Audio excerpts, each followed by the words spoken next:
Hoje eu gostaria de ministrar sobre um tema, até pode colocar aqui para a gente, simples que nós aprendemos com a vida de Ana. Continue. Continue. O texto, ele nos vai trazer um relato, e é importante você entender quando é uma história contada e quando é uma doutrina dita. Porque quando alguns olham para a história de Eucana, a Bíblia está afirmando, esse homem tinha 2 mulheres. Não quer dizer que a Bíblia está defendendo que um homem tenha 2 mulheres, está relatando a história. E é claro, se você estudar um pouquinho e for lá atrás, você vai ver que era um consenso social, quando uma esposa não desse filhos ao seu marido, havia então esse consenso aonde ele poderia ter uma outra mulher. E a Bíblia vai mostrar várias vezes isso. Um Abraão que não tem filho e a própria Sara vai pedir que ele se deite com Agar, né? Ou Raquel, por não ter filhos, vai pedir que o seu marido se deite com a serva Bila e assim por diante. A Bíblia está narrando agora a história de Ana. Imagine essa mulher, eu convido você a, quem sabe, caminhar um pouquinho mais profundamente com a mulher Ana, que casa também como todas as mulheres, esperando um dia ter filhos, esperando um dia poder honrar o seu marido, dando a ele uma genealogia, um dia ver os seus filhos crescer e dar continuidade ao nome da família, e quem sabe até alguém para cuidar dela na velhice, mas o tempo passa, e Ana não tem filhos. E é interessante que o texto vai dizer que Eucana tinha 2 mulheres, Ana e depois Penina. E é claro que aqui é uma lacuna de tempo, que nós lemos em 1 segundo, são anos. Ana não teve filhos, e por isso o nome dela vem primeiro, era a primeira mulher. E depois, então, ele faz uma revogação desse consenso social e casa com Penina. E o tempo vai passar e vai nos mostrar que essa outra mulher, que agora está em casa, ela vai ter 1 filho, 2 filhos. O texto vai dizer que ela tinha filhos e filhas. Agora, presta atenção no nível de dor e angústia de Ana, porque ela não apenas é triste por não poder ser mãe, mas ela fica numa situação ainda pior quando tem uma outra mulher concorrente, e essa outra mulher ainda tem filhos. Ou seja, a situação vai se agravando e piorando a cada dia que passa. Eu não sei se você já teve essa sensação na vida, que parece que alguém que chegou bem depois de você tem muito mais resultados do que você. A vida de Ana vai parecendo exatamente isso, um abismo chamando o outro abismo.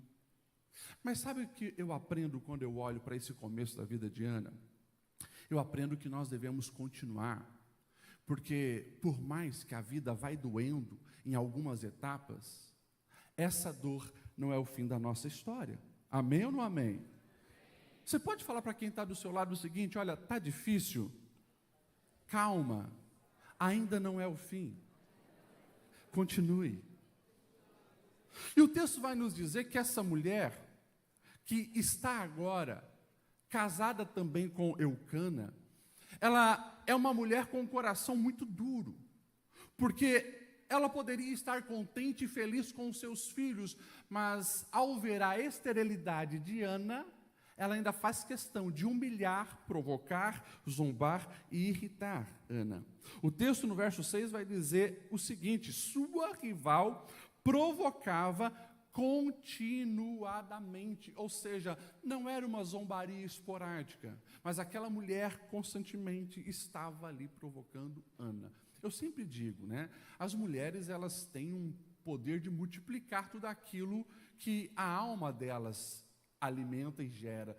E uma mulher, quando permite que o mal a domine, é terrível. Né? A Bíblia vai nos dizer que, em Provérbios 21:19, olha, melhor é ver no deserto do que com uma mulher briguenta e amargurada. Essa Penina estava ali provocando, irritando, atormentando a vida de Ana. Agora, é interessante, e talvez poucas pessoas queiram falar das expressões que nós encontramos nesse texto, porque o verso 6 pode nos chocar. Nós estamos falando de uma mulher que sofre, de uma mulher que chora, de uma mulher que é angustiada, de uma mulher que sonha em ter filhos e não consegue, de uma mulher que está sendo humilhada pela sua rival, Mas o verso 6 que nós lemos vai dizer assim: porque o Senhor a havia deixado estéril. Muitos não gostam de tocar nesses assuntos, quando fala que o próprio Deus conhece a dor, o sofrimento e permite que aquilo aconteça. E daí eu preciso, como um pastor responsável também em pregar a palavra, eu preciso deixar algo muito claro para você, o que o grande teólogo Tozer já dizia: ninguém conhece verdadeiramente o coração humano se não é pressionado pela circunstância. E ele afirmava: o objetivo principal de Deus não é a nossa comodidade, mas a nossa transformação. E daí, se você ainda não entendeu, eu vou deixar bem claro para você. As dores que nós sofremos na vida terrena, os perrengues que nós passamos e as lágrimas que nós choramos, todas elas têm também um fator pedagógico. Deus está transformando a nossa vida e o nosso interior enquanto nós choramos. Você entende isso? Amém ou não amém? Um outro grande escritor cristão, ele dizia assim: olha, a fé não cresce quando tudo acontece como queremos, ela cresce quando continuamos confiando, mesmo sem entender. Eu venho hoje aqui enfatizar isso também para você. Continue, mesmo quando você não está entendendo nada. A dor bateu, os questionamentos vieram, você até já pensou em desistir, aonde Deus está? Continue. E continue crendo, continue olhando para Deus, entendendo que Deus vai inclusive usar essa dor para transformar você, e lá na frente tudo isso vai fazer sentido. Amém ou não amém? Esse final de semana nós estávamos numa viagem, promessas do Senhor também para o Projeto Ele, Projeto Ela. O Projeto Ela foi convidado para fazer o workshop Autêntica lá na Holanda. Então, eu fui acompanhando a minha esposa e as nossas duas missionárias aqui do Projeto AME. Foi uma experiência maravilhosa. Depois, no Instagram, você pode ver ali os resultados. E o pastor lá da Holanda, ele convidou a gente para, um dia, irmos lá na casa onde morava a família Timbum. Eu não sei se você já leu, mas eu sugiro que você leia um livro chamado Refúgio Secreto, que a autora é a Corrie Timbum. Essa família é uma família que morava ali na região do Haarlem, na Holanda, e quando surgiu o nazismo, e a gente sabe que a Alemanha também domina praticamente toda a Holanda nesse período, e eles vão implantar o comunismo, mas tinha muito judeu. Essa família, sendo cristã, eles se posicionam para proteger os judeus, e eles conseguem, na verdade, criar um quarto secreto, por isso refúgio secreto, e salvar mais de 800 judeus.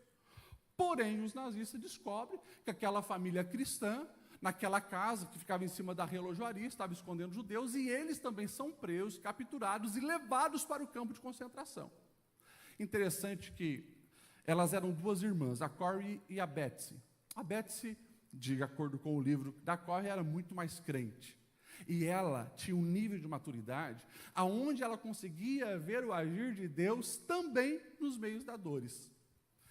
Em certo momento, nós estávamos lá naquela casa, e a guia que contava as histórias, ela disse assim: certa vez, elas foram levadas para um dos campos de concentração, e o galpão que elas ficavam era um galpão cheio de pulgas. Elas não conseguiram dormir na primeira noite, e a Corrie levantou meio indignada, meio que reclamando, murmurando, e a Betsy disse: nós vamos agradecer a Deus, inclusive pelas pulgas. A Corrie ficou indignada com aquela fala da Betsy. Como que eu vou agradecer a Deus, inclusive pelas pulgas desse lugar? Passou uma semana, 2 semanas, 3 semanas, e elas perceberam algo diferente de todos os outros galpões. Os soldados comunistas, eles não faziam vistoria e nem gostavam de entrar naquele galpão, justamente por causa das pulgas. Ali elas puderam esconder uma Bíblia e discipular centenas de pessoas naqueles lugares. É isso. Muitas vezes nós não vamos entender os motivos dos nossos sofrimentos, mas nós servimos um Deus que já está no amanhã, e Ele sabe o que faz. E é claro Diante desse cenário de Penina provocando Ana, fica uma pergunta para mim e para você. A pergunta é: qual tem sido a nossa reação diante da humilhação que as outras pessoas tentam nos impor? Aquela pessoa que falou mal de você, aquela pessoa que te caluniou, que tentou puxar o seu tapete, aquela pessoa que te humilha, que te provoca, que lança as palavras malignas, qual tem sido a sua reação diante disso?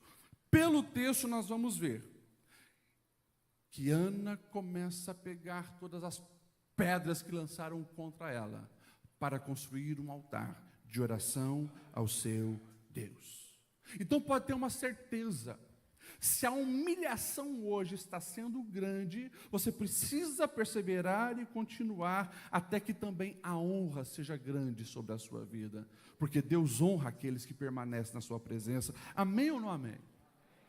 O texto diz que ano após ano isso acontecia.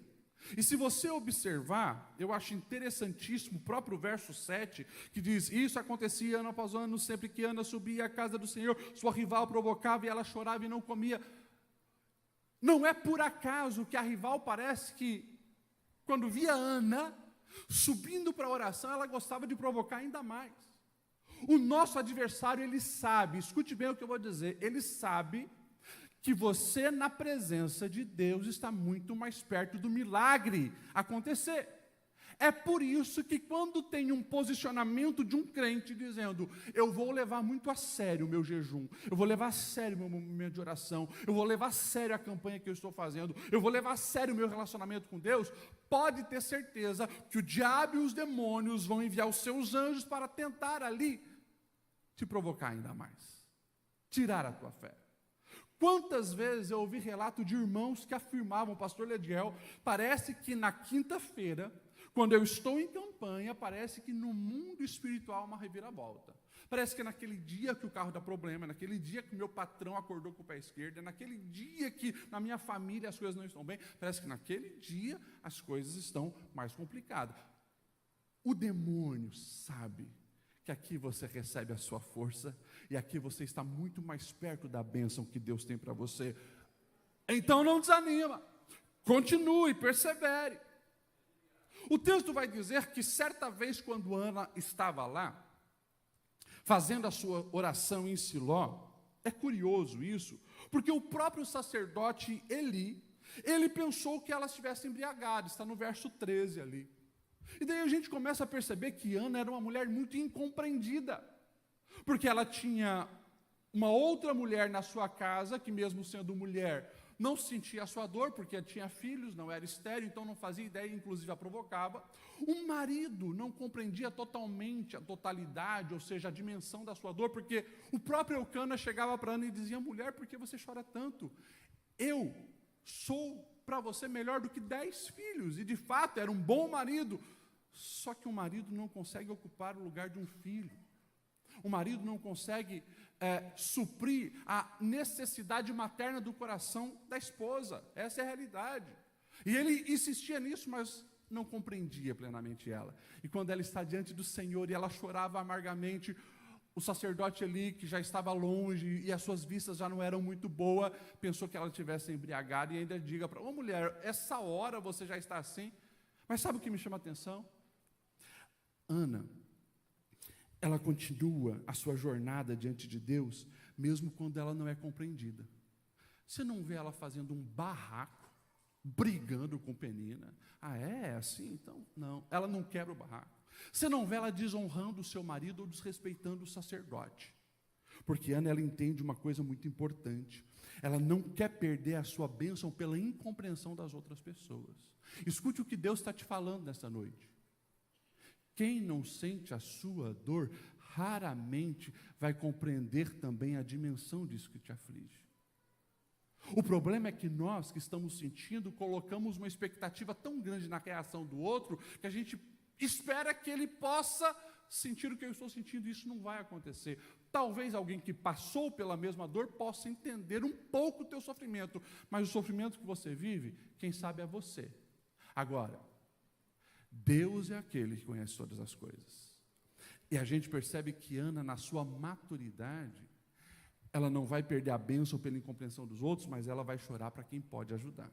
Ela vai para a presença do Senhor. Então, para de fazer barraco, porque problemas dessa dimensão não se resolvem dessa maneira. Não se resolve você brigando com ninguém, se impondo com ninguém, xingando alguém ou se rebaixando. Se resolve na presença de Deus, e é isso que Ana vai fazer. Então, continua mesmo quando as pessoas não te compreenderem. O texto vai nos dizer, e aqui eu preciso chamar a sua atenção para isso, no verso 11, que certa vez, onde Ana estava ali em Siló, o texto diz assim: e fez um voto dizendo: ó Senhor dos exércitos, se deres atenção à humilhação da tua serva e lembrares de mim, não te esqueces da tua serva, mas deres um filho, então eu o dedicarei ao Senhor por todos os dias da sua vida, o seu cabelo e a sua barba nunca serão cortados. Presta atenção nisso. Ano após ano, Ana faz uma oração: Senhor, eu quero um filho. Senhor, eu quero um filho. Senhor, eu quero um filho. O que aconteceu diferente neste ano é o que o versículo 11 nos diz, e eu preciso chamar a tua atenção para essa palavra. E fez Ana um voto. Lamentavelmente, eu não sei também te explicar o porquê, nós cristãos perdemos talvez a noção da importância de fazer um voto diante de Deus. Mas aqui nós estamos vendo uma Ana que ela não abre mão dos seus sonhos, e de tanto orar, de tanto buscar, ela chega num nível onde ela compreende algo no mundo espiritual que antes ela não tinha compreendido. E por isso ela faz um voto.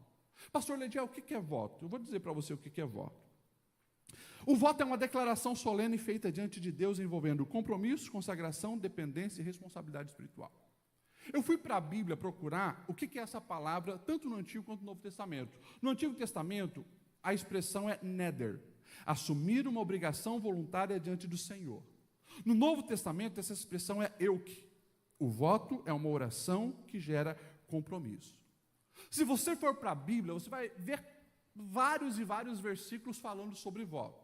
Por exemplo, Jacó, em Gênesis 28 e 20, vai dizer assim: então Jacó fez um voto dizendo: se Deus estiver comigo, cuidar de mim na viagem que eu estou para fazer, prover-me de comida, levar-me de volta em segurança à casa do meu pai, então o Senhor será o meu Deus, e esta pedra que hoje coloquei como coluna servirá de santuário de Deus, e tudo que me deres, certamente darei o dízimo ao Senhor. Ele faz um voto dizendo: Senhor, se o Senhor me abençoar nessa jornada que eu estou fazendo, eu vou ser fiel com os meus dízimos. Davi, no Salmo 61,8, ele vai dizer o seguinte: eu sempre cantarei louvores ao teu nome, cumprindo os meus votos a cada dia. Davi fez um voto de não passar um dia sequer sem adorar ao Senhor. E perceba, isso é algo voluntário que a pessoa faz. Paulo, em Atos 18 e 18, também fez um voto. O texto diz assim: Paulo permaneceu em Corinto por algum tempo, depois despediu-se dos irmãos e navegou para a Síria, acompanhado de Priscila e Áquila. Antes de embarcar, raspou a cabeça em Cencreia devido a um voto que havia feito. Quando Moisés tira o povo do Egito e vai dar orientações, ele vai falar uma coisa importante sobre voto em Deuteronômio 23, 21. Se um de vocês fizer um voto ao Senhor, o seu Deus, não demore em cumpri-lo, pois o Senhor, o seu Deus, certamente pedirá contas a você. Ana, ela vai fazer um voto. E presta atenção, porque o voto de Ana é interessantíssimo. Como eu disse, todo ano era hábito da família estar em Siló para fazer as suas orações e consagrações ao Senhor. Nesse ano, ela não apenas ora, ela faz um voto. O voto dela é: Senhor, se me deres um filho, eu entregarei a ti. Ele vai ser um nazireu, ou seja, o voto que ela faz era de alguns homens que eram separados ao Senhor. Suas características físicas eram: eles não cortavam a barba, não cortavam o cabelo, eles não tomavam vinho, eles não tocavam em mortos, e eles viveriam para honrar ao Senhor todos os dias.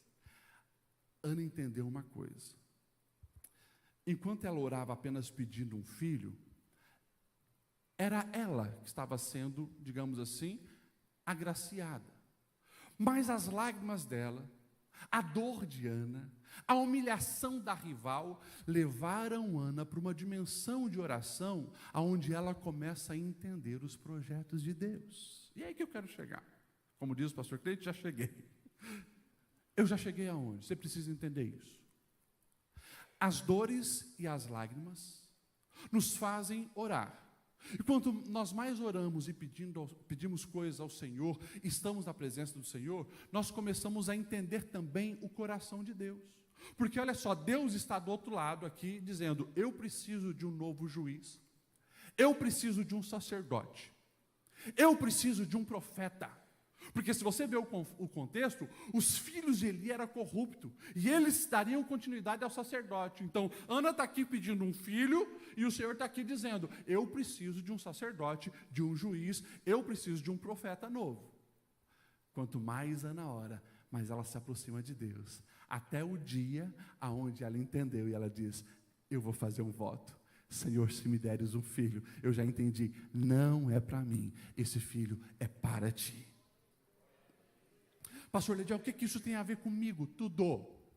Muitas das orações que nós fazemos são orações egoístas. E muitas vezes, nós não recebemos aquilo que pedimos, porque nós ainda não entendemos o propósito da bênção que Deus quer nos dar. Existem muitas bênçãos que Deus quer te dar financeiramente. Muitas bênçãos que Deus quer te dar no seu trabalho. Tem muitas portas que Deus quer te abrir. Muitas. Agora, todas elas estão alinhadas com propósitos eternos que Deus tem para você, para a sua casa e para a sua descendência. Se você recebe uma bênção sem estar com o coração alinhado com Deus, essa bênção pode ser uma bênção maldita. Como assim, pastor Lediel? O que é bênção maldita? Uma bênção que te afasta da presença de Deus é uma bênção maldita. Conheço centenas de pessoas que pediram, sim, uma porta de emprego onde iam ganhar 5 vezes mais. Quando a porta se abriu, não tinham mais tempo para vir na igreja, para ler a Bíblia, para orar. Conheço pessoas que pediram uma porta financeira enorme. A porta se abriu. E quando a porta se abriu, essa pessoa, inclusive, destruiu o casamento. Subiu para a cabeça, se envolveu com outras mulheres. Então, cuidado com aquilo que você pede, que nós possamos estar tão perto do coração de Deus, onde nós venhamos entender. É lindo a fala de Ana nessa oração, porque por 3 vezes ela vai dizer assim, olha, a tua serva, e pega essa chave, é um coração de servo, ou seja, no contexto da antiguidade, 2, 3 mil anos atrás, tem o Senhor e tem o servo é aquele que entende que não é a vontade dele que prevalece, mas ele vive para fazer a vontade do Todo-Poderoso, é isso.